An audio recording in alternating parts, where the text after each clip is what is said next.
समाचार જોઈએ તો સુરતમાં એસએમસીએ કર્યું છે બુદ્ધિનું પ્રદર્શન। ખાડી બ્રિજ સંપૂર્ણપણે બંધ કરવાના બદલે લોખંડની જાળી ગોઠવી છે। બ્રિજના એક તરફ નીચેના ભાગેથી પોપડા પડ્યા।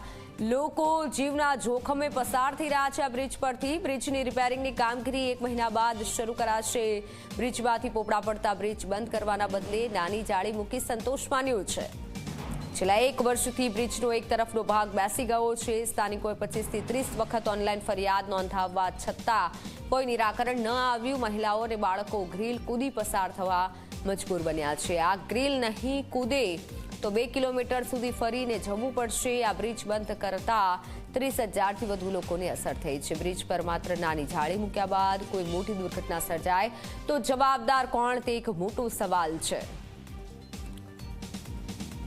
સુરતથી સંવાદદાતા ચેતન જોડાઈ ચૂક્યા છે અને જે દ્રશ્ય સામે આવી રહ્યા છે એસએમસીની બેદરકારી છે। ચેતન, અનેક એવા કિસ્સા સામે આવી ચૂક્યા છે। બ્રિજના કારણે હજારો લોકોએ જીવ ગુમાવવા પડે છે, મોત લોકોના થઈ રહ્યા છે, છતાં પણ આવી બેદરકારી કેમ? તંત્રનું શું કહેવું છે?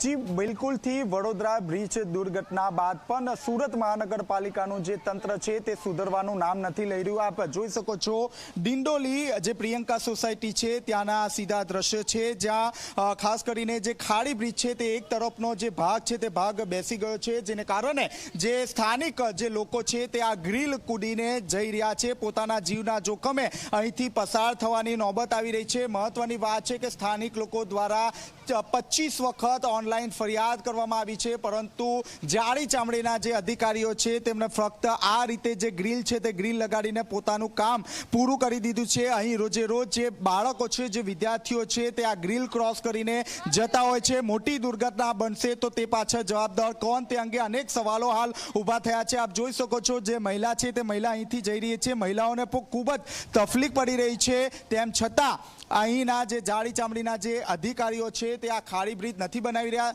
જી માજી, હા, છોકરું નાનું છે, એના દાદા નથી, ઓફ થઈ ગયા તો આ ખાડીનું મારે કેટલું આખો ભર ટેન્શન।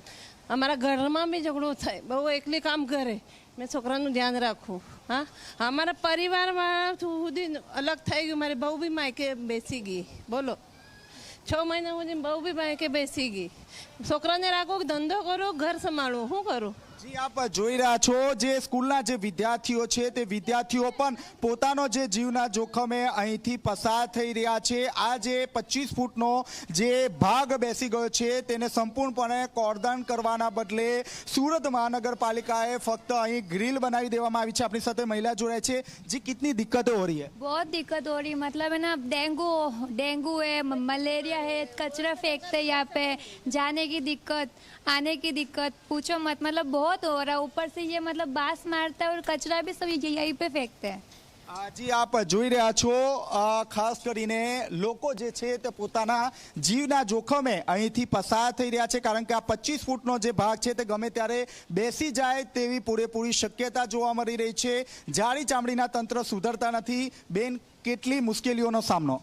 बहुत છે, कितनी दिक्कतें आ रही है? बहुत दिक्कत होती है आने जाने में, और एक खड्डे से तो बहुत डर लगता है कि कभी भी ये हो सकता है, इसीलिए तो आप इतना यहाँ से क्यों आ रहे हो घूम के? क्या करें, मजबूरी है ना, शॉर्टकट रास्ता है ना, इसीलिए जाने के लिए। શોર્ટકટ રસ્તો છે, કારણ કે અહીંથી નવ પસાર થાય તો 2 કિલોમીટર दूरથી ફરવાનો વારો આવે છે।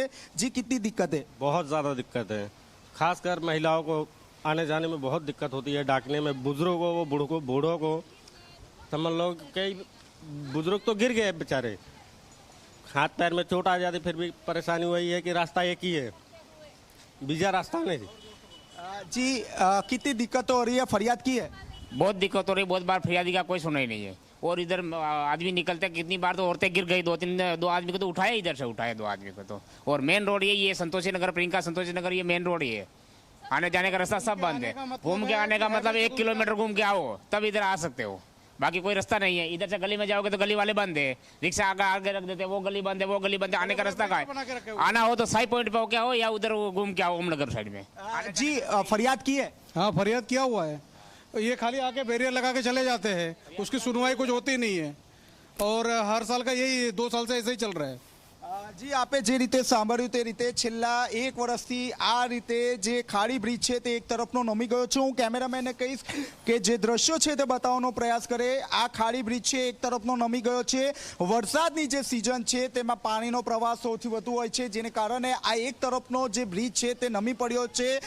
તેમ છતાં જાડી ચામડીના અધિકારીઓ અહીં જે સંપૂર્ણ જે 25 ફૂટનો જે રોડ છે તે બંધ કરવાના બદલે આ રીતે ગ્રીલ મૂકીને પોતાનું કામ પૂરું કરી દીધું છે. ટેન્ડર પણ પાસ થઈ ગયું છે, પરંતુ કામગીરી ક્યારે શરૂ કરવી તે અંગે મુહૂર્ત શોધવામાં આવી રહ્યું છે. સ્થાનિક લોકોમાં હાલ તો રોષ જોવા મળી રહ્યો છે, કારણ કે જે મહિલાઓ છે તેમને સૌથી વધુ તકલીફનો સામનો કરવો પડી રહ્યો છે, કારણ કે જો તેઓ આ 25 ફૂટના બ્રિજ ઉપરથી પસાર નહીં થાય તો 2 કિલોમીટરનો જે ચકરાવો છે તે પસાર થવાની નોબત તેમને આવે છે.